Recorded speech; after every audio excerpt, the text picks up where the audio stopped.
Oke, Assalamualaikum warahmatullahi wabarakatuh. Kami dari kelompok SMART, peserta pelatihan dasar CPNS golongan 2, akan berdiskusi tentang best practice dan best practice mengenai penerapan substansi di mata pelatihan manajemen ASN dan SMART ASN. Berikut videonya. Hari ini, penyidik Subdit Harda Ditreskrimum Polda Metro Jaya menggeledah kantor Badan Pertanahan Nasional Jakarta Selatan di Jalan Haji Nawi, Tanjung Barat, Jakarta Selatan. Polisi menyebut 4 pejabat BPN diduga terlibat dalam kasus mafia tanah di Jakarta dan Bekasi. Salah satunya termasuk kasus sertifikat tanah milik keluarga artis Nirina Zubir. Penggeledahan dilakukan setelah polisi menciduk keterlibatan pejabat BPN Jakarta Selatan dalam sindikat mafia tanah milik keluarga selebritas Nirina Zubir terbongkar. Mereka menggunakan data palsu, kemudian apabila suatu lokasi itu belum ada sertifikatnya dibuat data palsu bekerja sama dengan oknum, akhirnya menjadi sertifikat. Dan yang paling canggih ada illegal access. Seharusnya akun yang tidak bisa ditembus oleh mafia itu. Kepala BPN Jakarta Selatan menyatakan mendukung upaya polisi untuk memberantas mafia tanah. Dengan terungkapnya kasus ini, masyarakat diimbau mendatangi langsung kantor BPN jika ingin mengurus perubahan hak milik tanah. Nah, untuk selanjutnya silakan dikomentari. Silakan Mas Dimas, komentar pertama. Terima kasih untuk Mas Nizar atas kesempatannya.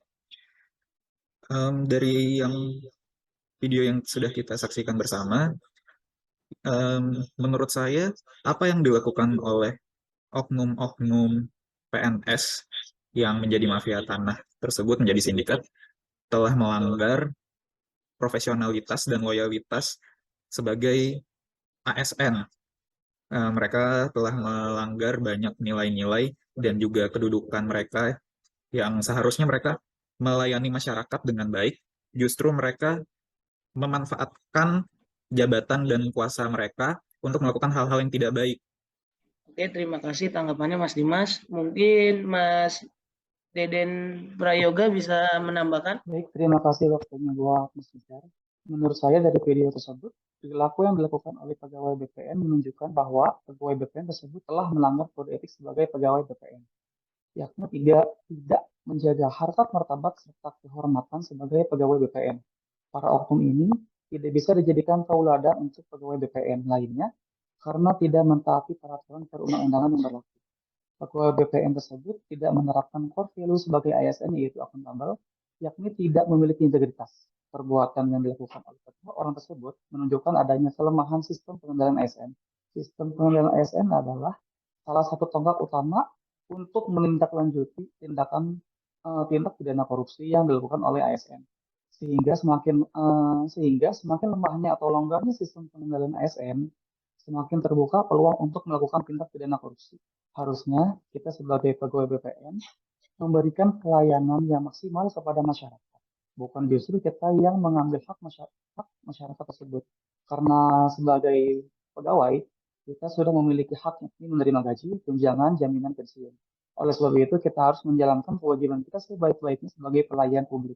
Oke, terima kasih untuk Mas Deden. Mungkin untuk Kak Fadilah, ada yang mau ditambahkan? Oke, yang ingin saya tambahkan dari video terkait mafia tanah yang telah disaksikan, yaitu berdasarkan materi manajemen ASN bahwa dari oknum PNS BPN yang melakukan sebagai oknum mafia tanah, dia sudah melanggar yang namanya fungsi, tugas, kemudian kedudukan dia sebagai ASN, dan juga dia sudah melanggar yang namanya kewajiban dia sebagai ASN, di mana kewajibannya untuk tidak melakukan tindak korupsi, tetapi dia melakukan hal tersebut. Untuk Mas Sani, mungkin ada tanggapan? Ya, terima kasih Mas Nizar. Mungkin tambahan dari saya, setuju ya untuk kasusnya Nirina Zubir itu oleh oknum BPN termasuk ASN itu udah pelanggaran berat. Adapun, hubungannya dengan, substansi mata pelatihan, Smart ASN, mungkin dengan transformasi digital yang menyeluruh, sehingga setiap pengecekan, sertifikat, pelayanan pelayanan pertahanan itu bisa semuanya elektronik dan bisa, meminimalisir kejahatan-kejahatan yang terjadi seperti yang di video tersebut. Karena, kasus tersebut juga, bisa berdampak, pada tercorengnya nama baik BPN di mata masyarakat luas. Sekian pendapat dari saya, Mas Injar, terima kasih. Oke, makasih Mas Hani. Mungkin kalau tanggapan bagi saya menarik ke illegal access, di mana seharusnya akses itu hanya dimiliki oleh seorang ASN itu sendiri. Sampai saat ini kita udah di bad practice. Untuk best practice-nya, saya akan share videonya. Mohon disimak dan nanti ditanggapi lagi ya.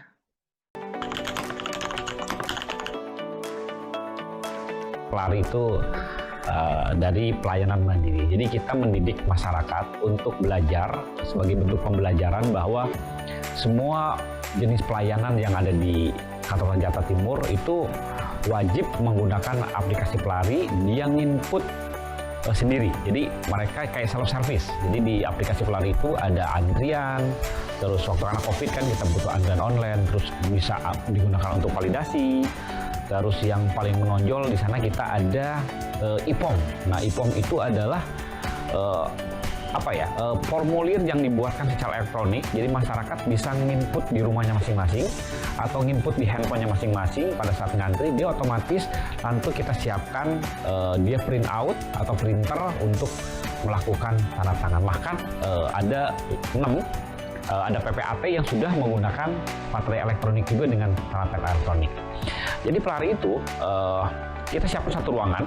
Jadi ada komputer ada 4, terus ada ada komputer ada 4, ada printer 2. Terus di sana masyarakat bisa menggunakan secara bebas perangkat tersebut, terkoneksi dengan handphone mereka dengan internet.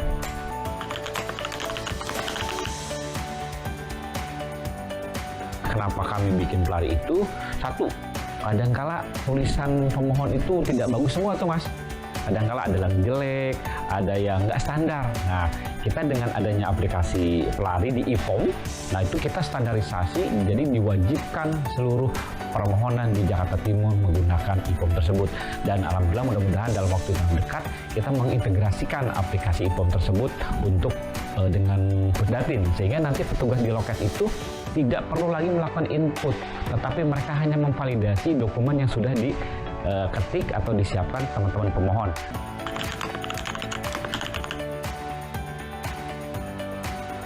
Kantor yang baik itu bukan berarti tidak ada pengaduan, ya. Jadi kantor yang baik itu adalah kantor yang bisa mengelola pengaduan dan bisa belajar dari pengaduan tersebut untuk bisa meningkatkan layanannya. Ya, alhamdulillah kita kemarin masuk 20 besar untuk pengaduan terbaik di tingkat nasional. Mungkin di tingkat BPN kita alhamdulillah terbaik karena cuma satu kantor pertahanan yang lolos di Menpan. Nah, pengaduan kita kelola di Jakarta Quick Response tersebut ada melalui WA, ada mungkin lewat medsos, terus ada yang fisik juga kadang-kala kita siapkan juga. Jadi semua kanal kita buka. Semakin kita buka layanan pengaduan, semakin transparan kita ke masyarakat, semakin mudah kita membantu mereka dalam memberikan layanan. Sehingga masyarakat ada kepastian, Pak.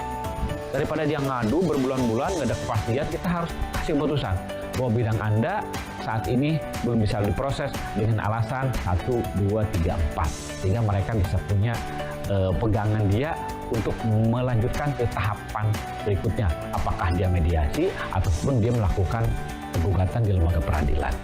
Ya, tayangan dari Best Prestige. Nah, silakan teman-teman memberi tanggapan. Dari Mas Hani boleh. Ya, terima kasih Mas Nijar. Komentar saya mengenai inovasi yang ada di kantor pertanahan Jakarta Timur tersebut itu bisa mempermudah pelayanan pertanahan kepada masyarakat Jakarta Timur ya, dan bisa ditiru atau dijadikan inspirasi buat kantor pertanahan di kota-kota lain juga. Mungkin sekian komentar dari saya. Terima kasih. Sama sekarang Kak Fadilah, boleh? Tanggapan saya terkait dengan video best practice yang telah disaksikan terkait dengan inovasi pembuatan aplikasi yang telah dilakukan oleh ASN di Kantah Jakarta Timur terkait dengan materi Smart ASN bahwa ASN di Kantah Jakarta Timur telah mampu untuk menerapkan Smart ASN terkait dengan transformasi digital dan juga literasi digital, di mana telah mampu untuk mengikuti perkembangan teknologi informasi dan menerapkan teknologi informasi dalam pekerjaan, di mana untuk membuat suatu inovasi aplikasi yang dapat memudahkan pekerjaan menjadi lebih efektif dan efisien, dan juga memberikan kemudahan layanan bagi masyarakat. Itu saja yang saya sampaikan. Ya, sekarang untuk Mas Dimas. Oke, terima kasih Mas Nizar. Tanggapan saya atas video yang telah kita saksikan tadi adalah bagaimana kantor pertanahan Jakarta Timur itu sudah berhasil mengimplementasikan Smart ASN, di mana Kantah Jaktim itu sudah bisa beradaptasi dengan teknologi yang semakin canggih dan memudahkan masyarakat dalam proses pendaftaran hak tanah mereka, ataupun berbagai macam transaksi ataupun permohonan yang bisa dilakukan di BPN. Lalu juga ada inovasi seperti Jakir, di mana mereka bisa langsung berkonsultasi dan juga menghubungi admin untuk bertanya tentang baik itu permohonan mereka sudah sejauh mana prosesnya, ataupun persyaratan-persyaratan yang harus dilampirkan ketika mereka melakukan permohonan. Dan menurut saya itu sangat memudahkan bagi masyarakat. Sekarang untuk Mas Deden, mungkin ada penilaian atau tanggapan? Ya, sip. Terima kasih kepada Pak Nizar. Jadi dari video tersebut bisa dilihat bahwa pada kantor pertanahan tersebut mereka telah banyak meningkatkan pelayanan mereka, yang bisa kita lihat dari video yang barusan di play tersebut. Yang bahkan untuk pelayanan bisa secara online, yang dimana itu sangat memudahkan untuk pemohon, yang dimana juga untuk menghindari kepadatan antrian. Dari sini bisa dilihat pelayanan tersebut telah diupgrade menjadi lebih baik lagi. Terlebih ini sudah sesuai dengan transformasi digital, yang dimana sudah terdigitalisasinya pelayanan untuk publik. Karena ASN mempunyai peran dan fungsi sebagai pelayanan masyarakat, jadi kita sebagai pelayan masyarakat tersebut harus mampu melayani masyarakat dengan sangat baik, agar bisa terciptanya kepercayaan yang lebih kepada kita sebagai ASN. Itulah pendapat saya kembalikan ke Mas Nisa. Oke, terima kasih.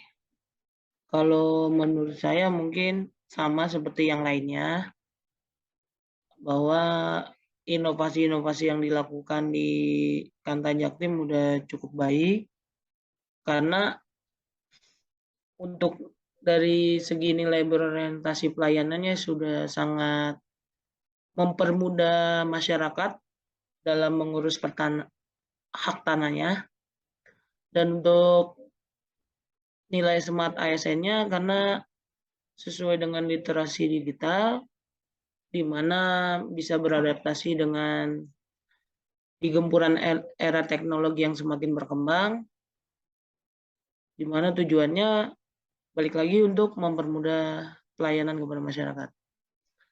Mungkin sekian diskusi dari kelompok kami.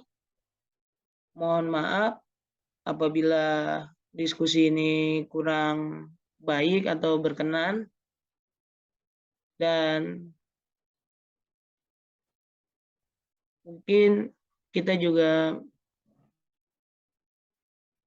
agak kurang persiapan dalam diskusi kali ini. Mohon maaf. Wassalamualaikum warahmatullahi wabarakatuh. Waalaikumsalam warahmatullahi wabarakatuh. Waalaikumsalam warahmatullahi wabarakatuh.